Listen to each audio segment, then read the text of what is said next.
Well, we had our big throwing of the switch last night, and we were able to see the result of much of our work that we've been doing on our dream project. As you can see, there's a terrific amount of paperwork that goes into something like this. I'll show you here.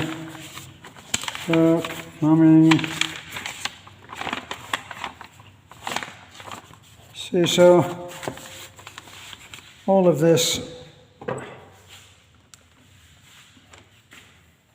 takes a lot of planning, and all of the various contractors that come in, the subcontractors, because we're doing the main contracting ourselves. So we're not just a little overwhelmed at the size of the project ourselves, but this is what happens when you want to do something and it takes on a life of its own. So when people think that we shouldn't be doing this because, well, you're an old man now, why don't you sit in your rocking chair? I was never much of a rocking chair person myself, so I prefer to be doing things, and seeing something like this grow is a tremendous boost. You know, this is enjoyment to me. I think of this as great pleasure. Of course, for those who think differently, I don't actually do this work myself. You know, Beth and I get people who need a job to come in and do it, and that's the way that it goes. We do what we do, and we'd like to think that we do it very well. My pensions are not a gift from the two governments. They are what I worked to contribute to in my working life. So, though people might think of my pensions as being a gift, and those of you who are on a pension will understand my reluctance to accept that as the premise. Here, we're looking at one of the bathrooms. It's pretty much all the same that has been seen before, but this time you can see it with lights. So, having seen how effective the rope light is, let me see, how can I show you this? So you can see there the rope light in the tray ceilings that we wanted to have done, and if I look above me,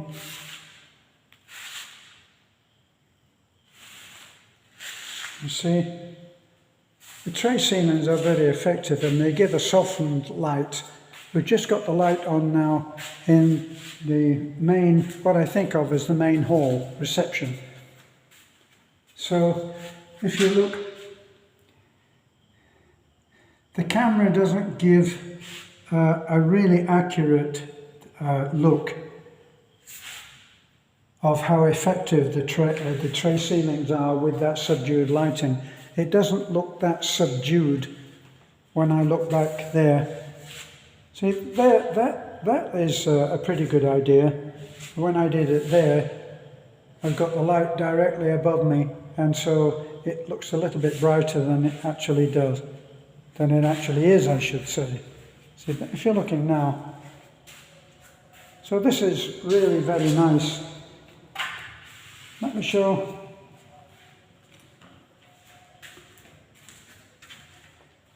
If I look here, this is one of the end rooms. It faces the front, and it looks very bright here. We haven't installed the rope light in the rooms, but we're really thinking that it was so effective in the main part of the reception that we're thinking that we will do it in all of the rooms as well. And this is how it is, and this is how people, why don't you live within your means? So really this was what I really wanted to talk about, is the idea of managing your finances. Now, we're not a couple who, those who are able to strictly adhere to a budget will agree with. And we have people who despair of us and our way of doing things because we're doing things on a budget. We are working to a budget. It's unavoidable. You have so much money come in and you have so much money go out. And those who are very good at handling budgets will be very strict.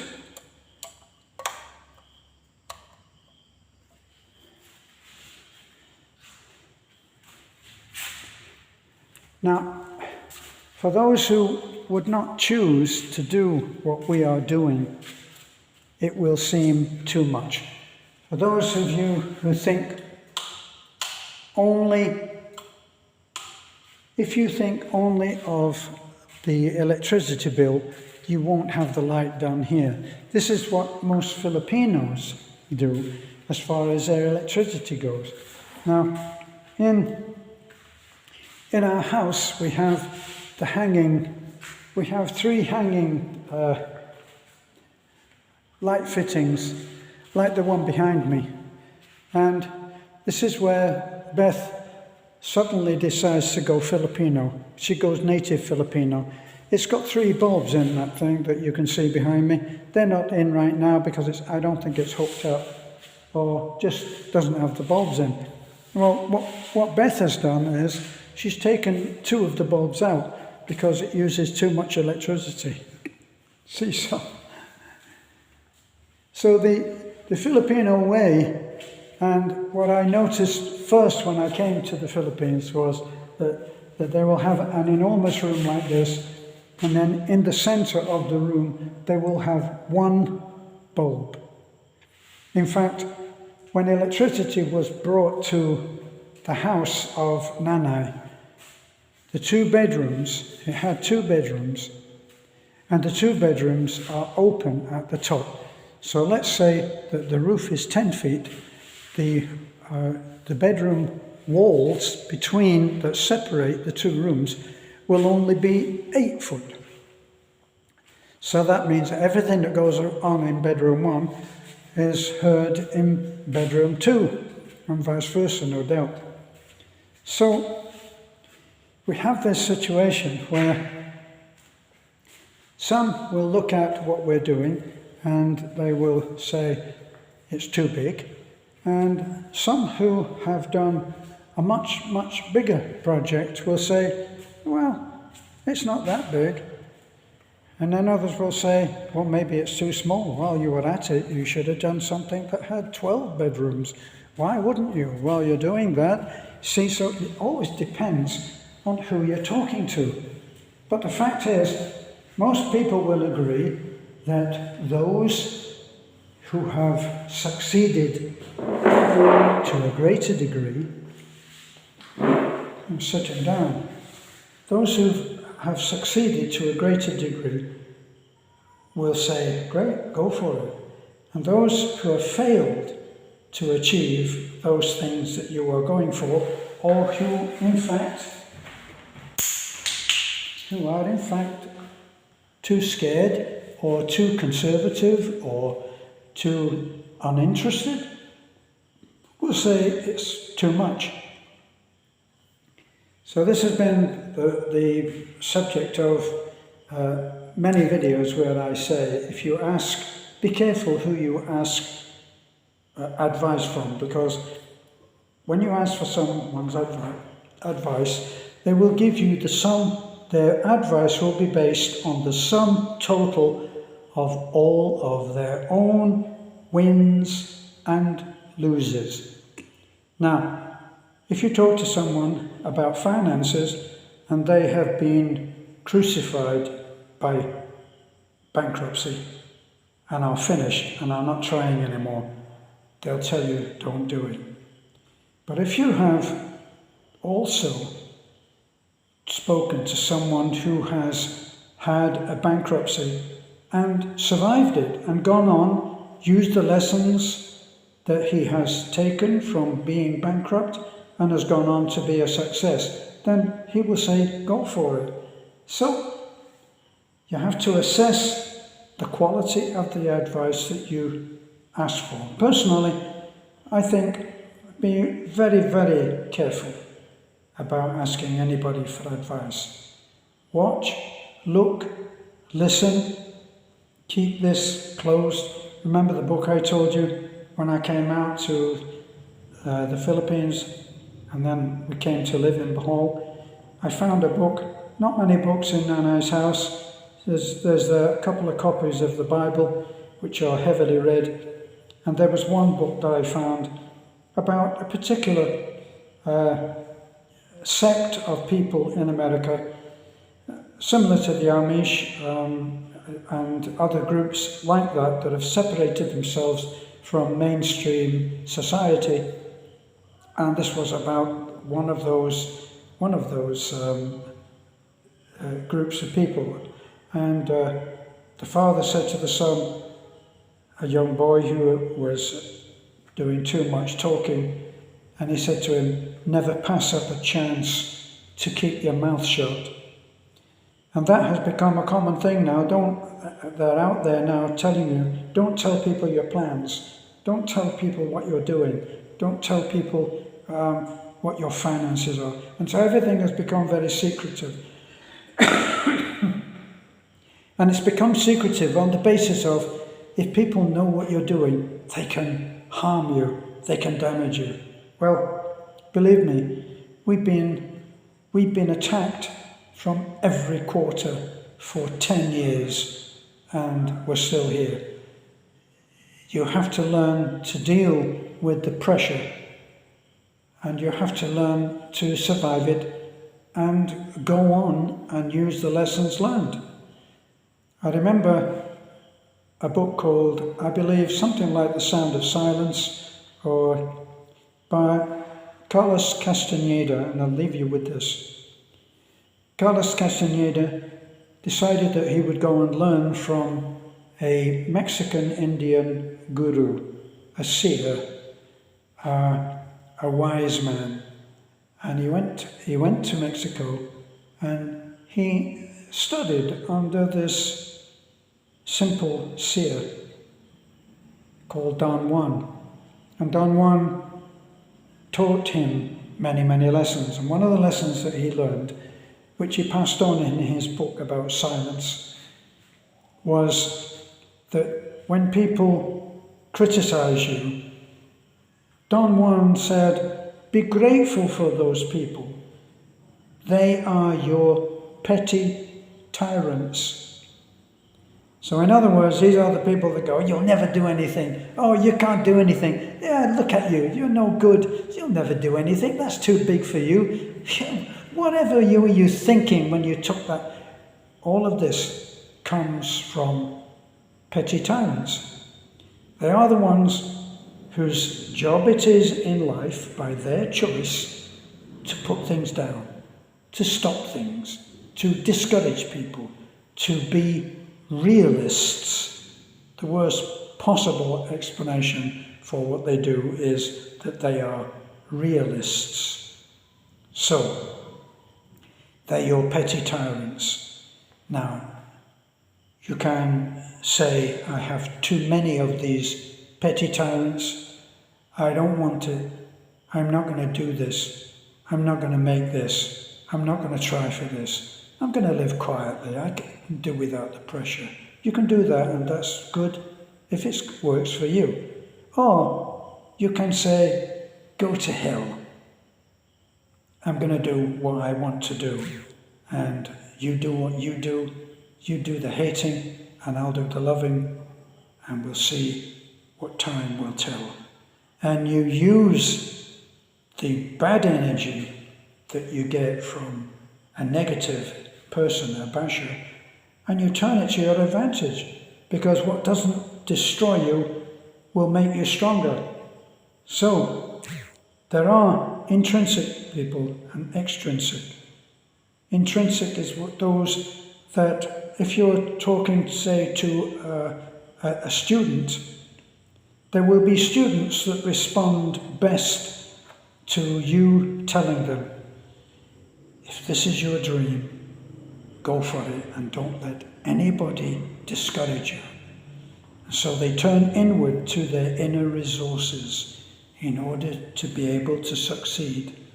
And then there are others, kids, who you have to say to them, if you score well in this end of term examination, I will buy you a new cell phone. So they're extrinsic. They're not going on their own inner resources, which for some may work very well, for some may not work very well.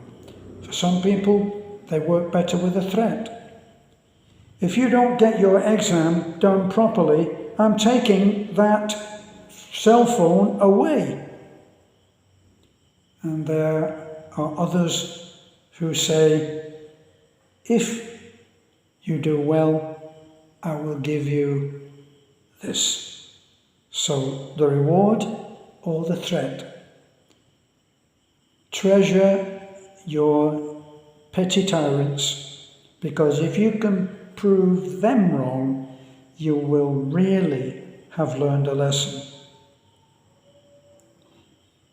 I remember one example which proved it to me, just how by operating on this idea of a petty tyrant and pleasing him, how you can only benefit.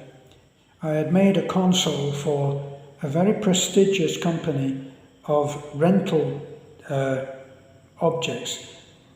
This was a company that if you had a movie about a science fiction film, if your movie was about old America, if it was a period movie, you could go to this company, walk around their huge warehouses, and you could rent anything from a knife, fork and a spoon to a science fiction console.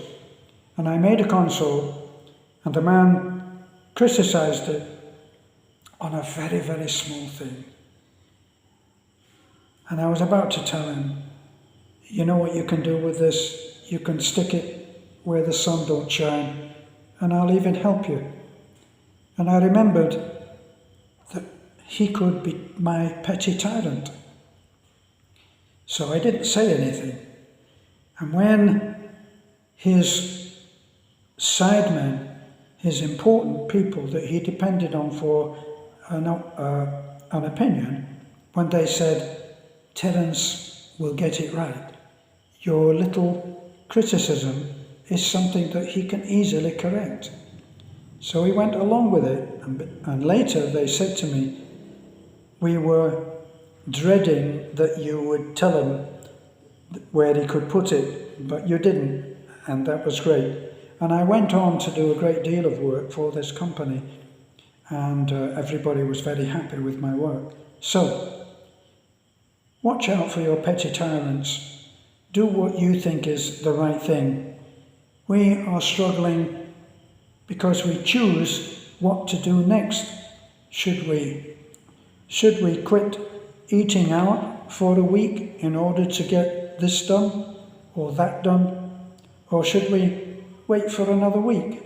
And our choice is what matters. We're going to struggle. We'll have beans on toast or egg on toast, or the particular pork on beans, pork on the bone with the broth, and eat simply with rice and get that job done and move forward a little tiny bit faster, or not. It's our choice. So, please like, comment, subscribe. Please make sure that you share this, because it does help some people. Some people may be needing that little bit of encouragement in order to be able to go on. Like, comment, subscribe, and share, because it also helps YouTube to share what we do to a greater audience, and therefore it helps us materially.